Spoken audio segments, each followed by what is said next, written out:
강민구 원장님 같은 경우에는 평소에 혈관 관리, 혈액 관리 어떻게 하고 계시나요?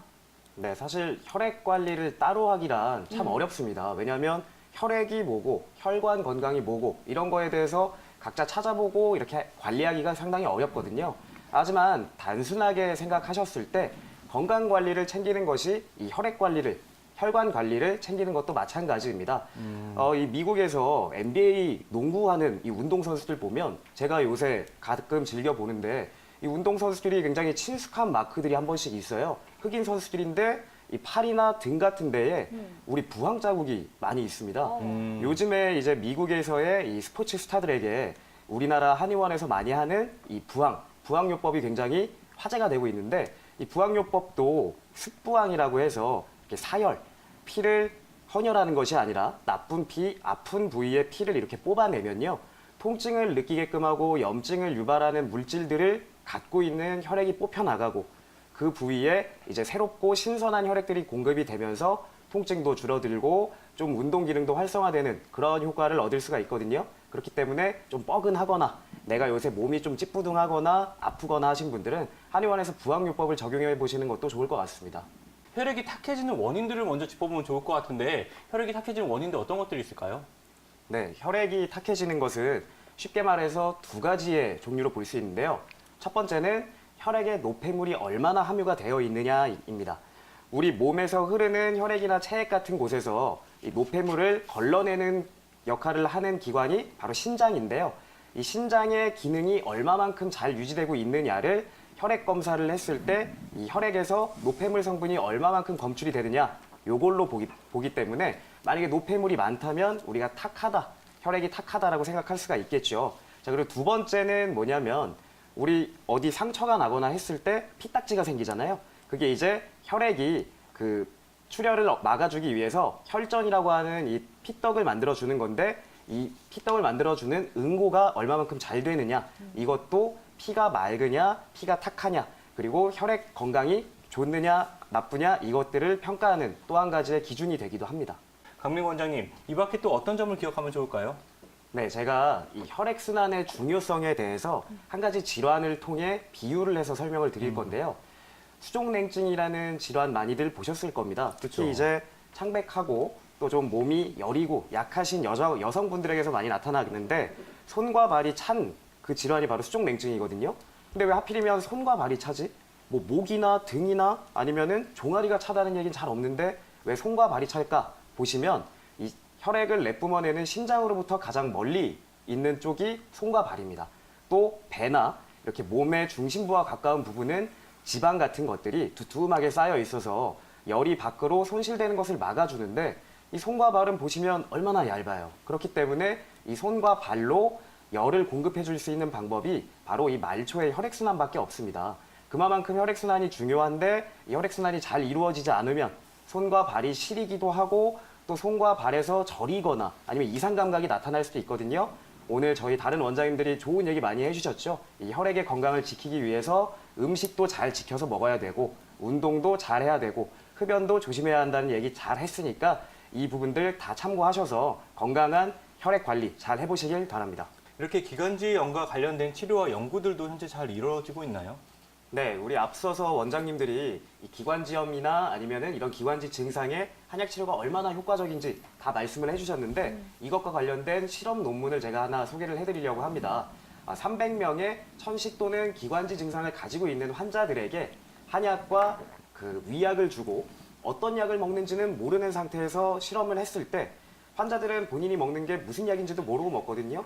그렇게 먹고 나서 시간이 지난 후에 증상이 얼마만큼 좋아졌는가 한번 확인을 해봤더니 위약을 먹은 환자분들에 비해서 한약을 복용하는 환자분들에게서 증상도 개선이 되었고 또 만성기관지염에서 잘 관찰이 되는 이 염증 반응이나 염증 수준도 상당히 개선이 되었다는 연구를 확인할 수가 있기 때문에 기관지염으로 인해서 고생하시는 분들은 한약 치료를 적극적으로 고려해 보실 만한 근거가 된다고 할 수 있겠습니다.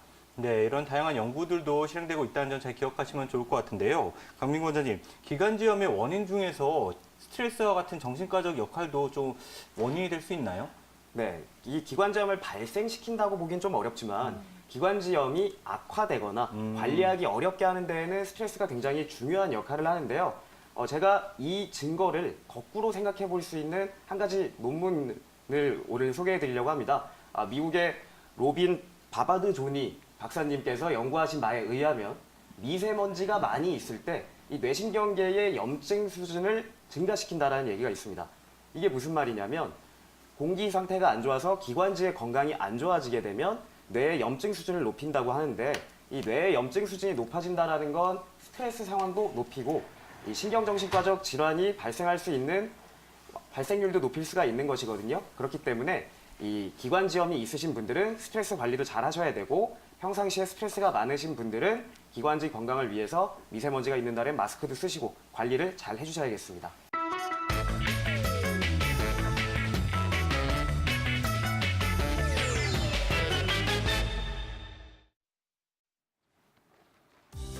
안녕하세요. 건강한 의사 강민구 원장입니다. 혹시 여러분께서는 뇌전증이라는 단어 들어보신 적 있으신가요? 아니면 혹시 간질이라는 말이 좀 더 친숙하실까요? 2014년 우리 보건당국에서는 간질이라는 용어가 사회적 약자의 보호를 위해서 좀 더 안 좋다, 좋은 단어로 바꾸자라고 해서 뇌전증으로 대체를 하고 있습니다. 영어로는 에필랩시라고 불리우는데 사실 이 뇌전증이라는 질환은 뇌세포의 비자발적인 발작에 의해서 발생을 하는 증상으로서 몸이 꿈틀거리는 경련이 일어난다던가 아니면 의식을 잃을 수도 있고요.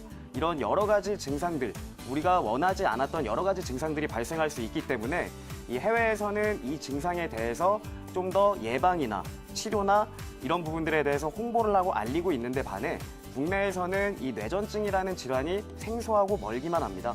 그래서 오늘 이 건강꿀팁에서는 뇌전증에 대해서 한번 소개를 해드리려고 합니다. 자, 먼저 뇌전증의 역학, 발생률, 유병률에 대해서 설명을 해드리려고 하는데요. 뇌전증 같은 경우는 발병률, 그러니까 뇌전증을 새로 얻게 되는 환자가 인구 10만 명당 약 50에서 70명입니다. 그래서 국내에서는 1년에 2,500명에서 3,000명의 이 뇌전증 환자가 발생을 하고 있고요. 뇌전증 유병률, 그러니까 뇌전증을 앓고 있는 환자분들 같은 경우에는 인구 1,000명당 4에서 10명입니다. 우리나라에서는 20만 명에서 50만 명이니까 꽤 적지 않은 숫자입니다. 전체 인구의 0.4에서 1% 정도가 갖고 있다는 것이거든요. 그리고 여기 이제 그래프를 보시면 U자 모양을 그리고 있습니다. 이게 이제 무슨 의미냐면 뇌전증이 잘 발생하는 연령대에 대한 설명인데요. U자형을 그린다는 건 어렸을 때 많이 나타나고 또 한참 안 생기다가 나이가 들어서 많이 생긴다는 거죠. 어렸을 때는 생후 1년 이내에 아기 때 이 뇌전증이 나타날 확률이 높고 또 청소년기, 성인기를 지나면서는 잘 안 나타나고 건강하게 유지가 되다가 60세가 넘어가면서 발생할 수 있는 증상 발병률이 높아지게 됩니다. 그리고 이 그래프를 보시면 남성에게서 여성보다 이 뇌전증이 발생할 발병률이 더 높은데요. 이런 부분들은 남성이 두부 외상이나 뇌졸중과 같이 이 뇌전증을 발생시킬 수 있는 원인에 좀 더 노출이 되어 있기 때문입니다. 자, 그러면 이 뇌전증이라는 질환이 왜 나타나는지 원인에 대해서 한번 살펴볼 텐데요. 뇌염이나 뇌수막염 같은 이 중추신경계의 감염이 될 수도 있고 또 뇌졸중이나 아니면 두부 외상 이렇게 다치는 거, 그리고 분만시 손상, 아이가 태어날 때 이제 분만하는 과정에서 좀 얻게 되는 외상, 그리고 치매, 이런 질환들에 의해서도 발생을 할 수가 있습니다. 아까 U자형을 설명하면서 이 생후 1개월, 1년 이내에 아기들한테 잘 발생할 수 있다고 했잖아요. 그렇기 때문에 이 아기들의 열성 감염이나 열성 경련에 대해서 좀 잘 지켜봐 주실 필요가 있겠고 노인분들께서도 관리가 각별히 필요합니다. 자, 다음으로는 이 뇌전증이 어떤 증상들로 나타날 수 있는지 좀 소개를 해드리려고 하는데요. 뇌전증은 크게 국소 발작, 그리고 전신 발작, 그리고 부위 미상 발작 이렇게 세 개로 나뉩니다. 국소 발작 같은 경우는 뇌가 두 반구로 이루어져 있죠. 좌반구, 우반구로 이루어져 있는데 한쪽 반구에서만 나타나는 이게 이제 국소 발작입니다. 물론 상황에 따라서 다른 곳으로 넘어갈 수도 있고요. 반대쪽으로 넘어갈 수도 있고 이 국소 발작 같은 경우는 의식을 잃는 경우도 있고 의식을 유지하는 경우도 있습니다. 그래서 몸을 이렇게 경련을 한다거나 아니면 원하지 않는 상황으로 수축을 한다거나 이런 증상들로 나타날 수가 있고요. 전신 발작 같은 경우는 양쪽의 방구에서 다 나타납니다. 그래서 뇌 전체를 이렇게 침범을 하기 때문에 전신 발작이 나타날 때에는 의식 소실이 항상 같이 나타납니다. 그만큼 어떻게 보면 증상이 좀 심각하다고 볼 수도 있는 이런 뇌전증이기 때문에 치료와 관리가 각별히 유의가 필요한데요. 이런 뇌전증을 한의학적으로는 어떻게 바라보고 치료하는지에 대해서도 한번 살펴보도록 하겠습니다. 제가 논문 하나를 소개해드리면서 또 설명을 해드리려고 하는데 바로 이번 달 발표된 굉장히 따끈따끈한 신상 논문입니다. 이 논문에 따르면 지금 이 그래프를 보시면 가장 끝에 낮은 부분들이 있습니다. 이 낮은 게 뭐냐면 이 뇌전증 환자에게 양약만 단독 치료했을 때와 양약, 한약을 같이 투여했을 때 효과가 어떤가 보는 건데요. 가장 끝에 이렇게 적어져 있는 게 증상이 이만큼 감소가 되었다는 것이거든요. 양약과 한약을 같이 투여했을 때 훨씬 효과가 좋았다는 점 기억해 주시면 좋을 것 같고요. 아까 말씀드린 것처럼 이 뇌전증 같은 경우는 한 번 발작이 나타나는 환자가 두 번째 발작이 나타날 확률이 50%, 두 번 발작이 나타날 환자가 세 번째 발작이 나타날 확률이 75%에 이를 만큼 재발률이 높기 때문에 혹시라도 이러한 뇌전증이 있었던 환자분들 같은 경우에는 관리와 예방에 철저하게 주의해 주셔야 되기 때문에 한의학적 치료법과 관리법을 같이 도입해 보시면 좋을 것 같습니다. 우리에게는 멀다고 느껴질 수 있는 질환이지만 누구에게나 나타날 수 있기 때문에 항상 각별하게 유의하면서 한번 뇌전증에 대해서 알아보셨으면 좋겠습니다. 지금까지 건강한 의사 강민구 원장이었습니다.